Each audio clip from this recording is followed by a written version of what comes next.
नमस्कार बच्चों। हम एक नए अध्याय की तरफ बढ़ चुके हैं जिसका नाम है संधि।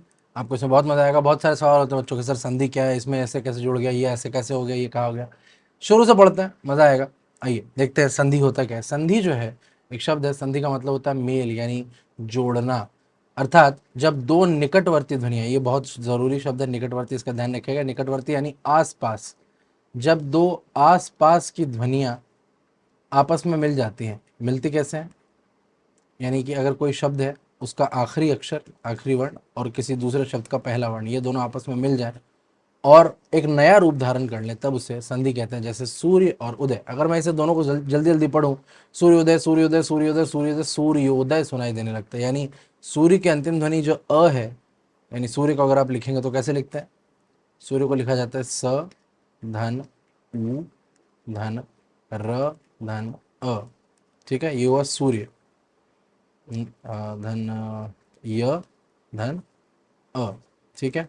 और उदय की जो प्रारंभिक ध्वनि है वो होती है उ से शुरू। उ धन द धन अ धन य धन अ, उदय। ठीक है। तो सूर्य की अंतिम ध्वनि क्या है? अ। उदय की प्रारंभिक ध्वनि उ, छोटा उ। अब ये दोनों मिलकर बनाते हैं ओ। इसी परिवर्तन को संधि कहा जाता है। कुछ व्याकरण के कुछ विद्वान हैं, इसे परिवर्तन ना मानकर विकार भी मानते हैं, यानी एक अपवाद भी मानते हैं, और ये भी उनका कहीं ना कहीं मानना जायज़ है। तो इस परिवर्तन या विकार जो भी कह लें, इसका नाम ही संधि है। जैसे कुछ और एग्जाम्पल अगर आप देखें तो रेखा और अंकित, तेज तेज पढ़िए। रेखांकित रेखांकित रेखांकित रेखांकित। राकाइश राकाइश राकाइश राकाइश राकेश। लोक उक्ति लोक उक्ति लोक उक्ति लोक उक्ति लोकोक्ति। पान पान पान पान पवन। अतियंत अतियंत अतियंत अतियंत अत्यंत। ठीक है। इस तरह से सब आखिरी जो इसके अक्षर हैं वो और अगले शब्द का पहला अक्षर, ये दोनों जुड़कर जो बनाते हैं, इसे संधि कहते हैं। अब संधि के भेद कितने होते हैं? संधि के 3 मूल भेद होते हैं: स्वर संधि, व्यंजन संधि और विसर्ग संधि। स्वर संधि तो आपको पता है, स्वर पता है आपको, अ आ ई, है ना। ये जितने भी हैं ये स्वर, अगर पहला भी स्वर है और मतलब अगर पहले शब्द का आखिरी भी स्वर है और दूसरे शब्द का पहला भी स्वर ही है, तो ये होता है स्वर संधि। व्यंजन संधि में अगर पहले शब्द का आखिरी कोई व्यंजन है, जैसे मान लीजिए क या फिर र, और अगले का कोई स्वर हो या व्यंजन हो, कोई फर्क नहीं पड़ता, अगर एक व्यंजन है उनमें से, तो वो व्यंजन संधि कहलाता है। विसर्ग संधि अह जो अब है, इसके साथ अगर कोई जुड़े अगला स्वर या व्यंजन, तो वो विसर्ग संधि कहलाता है। आइए थोड़ा सा डिटेल में इसके बारे में जानते हैं। सबसे पहले स्वर संधि। दो स्वरों के परस्पर मेल से जो परिवर्तन होता है उसे स्वर संधि कहते हैं। जैसे शिव और आलय, शिवालय। महा और आत्मा, महात्मा। नर और ईश, नरेश। एक और एक, एकैक। है ना। स्वर संधि के 5 भेद होते हैं: दीर्घ संधि, गुण संधि, वृद्धि संधि, यण संधि और अयादि संधि। आइए इन पांचों भेदों को एक एक करके हम जानते हैं। सबसे पहले दीर्घ संधि। जब हरस्व या दीर्घ अ ई उ के बाद क्रमशः हरस्व या दीर्घ अ ई और उ ही आए, तो दोनों मिलकर आ ई और उ हो जाते हैं। जैसे शास्त्र और अर्थ, शास्त्रार्थ। धर्म और अर्थ, धर्मार्थ। ये देखिए, अ और अ मिलकर आ बनते हैं। अ और आ मिलकर भी आ ही बनते हैं। आ और अ मिलकर भी आ बनते हैं और आ मिलकर भी आ ही बनते हैं। अ और अ से आ देख लिए। सूर्य और अस्त, सूर्यास्त। वेद और अंत, वेदांत। मत और अनुसार, मतानुसार। पीत और अंबर, पीतांबर। अ और आ अगर मिल रहे हैं, शिव और आलय, शिवालय। मेघ और आलय, मेघालय। हिम और आलय, हिमालय। दश और आनंद, दशानन। आ और अ मिले तो भी आ ही होता है। विद्या और अर्थी, विद्यार्थी। सीमा और अंत, सीमांत। रेखा और अंकित, रेखांकित। सेवा और अर्थ, सेवार्थ।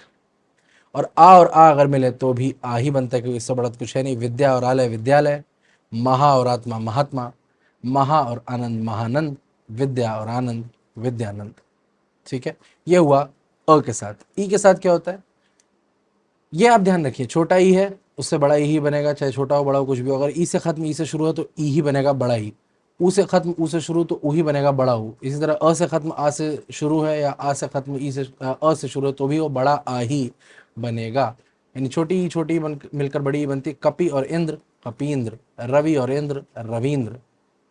छोटी और बड़ी ई मिलकर भी बड़ी ई बनती। कपि और ईश, कपीश। गिरि और ईश, गिरीश। बड़ी ई और छोटी ई मिलकर भी बड़ी ई ही बनाती है। शची और इंद्र, शचींद्र। नारी और इंदु, नारींदु। और दोनों बड़ी ई मिल जाए तो भी बड़ी ई ही बनती है। रजनी और ईश, रजनीश। जानकी और ईश जानकीश। इसी तरह दोनों अगर छोटा ऊ मिलते हैं तो भी भानु और उदय भानुदय, सु और उक्ति सूक्ति। छोटा ऊ और बड़ा छोटा और बड़ा ऊ अगर मिले तो अंबु और उर्मी अंबुर्मी, सिंधु और उर्मी सिंधूर्मी। बड़ा ऊ और छोटा ऊ मिले तो भी ऊ बनता है वधु और उत्सव वधूत्सव, भू और उत्सव भूस्तव।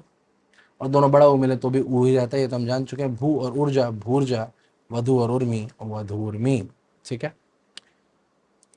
दूसरा गुण संधि, यदि अ और आ के आगे ई बड़ी ई ऊ बड़ा ऊ और री हो तो दोनों के मिलने से ए ओ और अर हो जाता है। जैसे अगर अ के साथ ई लगे तो ए बन जाता है, आ के साथ भी ई लगे तो ए ही बनता है। अ के साथ ये देखिए सुर और इंद्र सुरेंद्र, देव और इंद्र देवेंद्र। आ के साथ ई लगे तो ये बनता है यथा और इष्ट यथेष्ट, राजा और इंद्र राजेंद्र। आ के साथ अगर ई लगे लंका और ईश लंकेश, रमा और ईश रमेश। वही अ के साथ बड़ी ई लगे तो भी ए ही बनता है कमल और ईश कमलेश, वीर और ईश वीरेश। अ के साथ अगर ऊ लगे तो जरूर ओ बनता है नर और उत्तम नरोत्तम, भाग्य और उदय भाग्योदय। अ के साथ अगर बड़ी ऊ लगे तो भी ओ ही बनता है समुद्र और उर्मी समुद्रोर्मी, जल और उर्मी जलोर्मी। बड़ा आ के साथ छोटा ऊ बने तो भी ओ होता है महा और उत्सव महोत्सव, महा और उदय महोदय। और आ के साथ अगर बड़ा ऊ लगे तो भी ओ ही बनता है, जैसे गंगा और उर्मी गंगोर्मी, महा और उष्मा महोष्मा। परंतु आ के साथ अगर री लग जाता है तो वो अर बनता है, और अ के साथ अगर री लगे तो भी अर बनता है, आ के साथ लगे तो भी अर ही बनता है। इससे राज और ऋषि भी राज ऋषि है और राजा और ऋषि भी राज ऋषि ही है। उसी तरह ब्रह्मा और ऋषि ब्रह्मर्षि, नारद ब्रह्म और ऋषि भी ब्रह्मर्षि और ब्रह्मा और ऋषि भी ब्रह्मर्षि ही होता है। देव और ऋषि देवर्षि। इस तरह आ और री का देखिए महा और ऋषि महर्षि, यानी अगर लास्ट में अ है या आ है, अगर अगला री से शुरू हो रहा है तो वो अर बन जाएगा। तीसरा होता है वृद्धि संधि, यदि ह्रस्व अ या दीर्घ आ के बाद ए या बड़ी ए हो तो दोनों मिलकर ए औ या ए ओ या औ हो जाता है। जैसे ए और ए जुड़ने पर बड़ा ए, ये देखें आप, एक और एक एकैक, लोक और ऐष्णा लोकैष्णा, धन और ऐश्वर्य धनैश्वर्य, परम और ऐश्वर्य परमेश्वर्य। आ के साथ अगर ये लगे तो भी ए ही बनता है, चाहे वो छोटी हो चाहे बड़ी हो। सदा और एव सदैव, तथा और एव तथैव, महा और ऐश्वर्य महेश्वर्य, रमा और ऐश्वर्य पर रमेश्वर्य। अ के साथ अगर ओ लगे तो वो औ बन जाता है, दंत और ओष्ठ दंतौष्ठ, परम और ओज परमौज, वन और औषधि वनौषधि, परम और ओज परमोज तो खैर हो गया। अ के साथ ओ अगर लग रहा है महा और ओजस्वी महोजस्वी। यदि आ के साथ भी ओ लगे तो भी वो ओ ही रहता है, महा और औदार्य महोदार्य। यह है वृद्धि संधि, यही दोनों दीर्घ दीर्घ ही है। ह्रस्व के बाद अगर ए या ए आ रहा हो तो दोनों मिलकर ए ओ या औ हो जाता है। यण संधि, यण संधि क्या होता है, छोटी बड़ी छोटा ऊ और बड़ा ऊ और री, इन पांचों के बाद अगर भिन्न स्वर आए तो ई और ई का अय हो जाता है, ऊ और ऊ का व हो जाता है और री का र हो जाता है। जैसे ई और अ को धन से य बनता है, अति और अंत अत्यंत, अति और अधिक अत्यधिक। अब ई की छोटी के साथ अगर आ भी लगे तो वो या बन जाता है, इति और आदि इत्यादि, अति और आवश्यक अत्यावश्यक। ठीक है। बड़ी के साथ अगर आ लगे तो वो या बन जाता है, देवी और आलय देवालय, नदी और आगम नद्यागम। छोटी ई के साथ अगर छोटा ऊ लगे तो वो यू बन जाता है, इति और इक्ति इत्युक्ति, अति और उत्तम अत्युत्तम।